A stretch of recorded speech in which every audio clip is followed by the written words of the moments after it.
Hi friends, எல்லோரும் எப்படி இருக்கீங்க? இன்றைக்கி மகா சிவராத்திரி. வீட்டில் சாமி கும்பிட போகிறோம். நேற்று நான் பூஜை சாமான்லாம் விலைக்கு வச்சுட்டேன். வீடெல்லாம் தொடச்சி விட்டாச்சு. காலையில் எழுந்து குளிச்சுட்டு சாமிக்கு அலங்காரம் பண்ணணும். இந்த ஸ்டேஜ் மேலே தான் வைக்க போகிறேன்.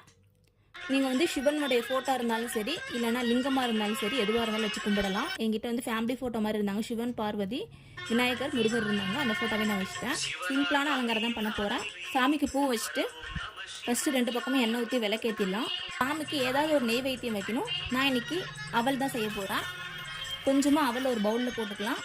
கொஞ்சம் நாட்டு சக்கரை, பால் ஊற்றி வச்சுட்டேன். சிம்பிளாக நெய்வேத்தியம் தான் வச்சுருக்கேன். நீங்கள் உங்கள் வீட்டில் என்ன நெய்வேத்தியம் இருந்தாலும் வைக்கலாம். பால் மட்டும் சக்கரை போட்டு வச்சாலும் சரி. நம்மக்கிட்ட இருக்கிறது சிம்பிளாக வச்சுக்கலாம்.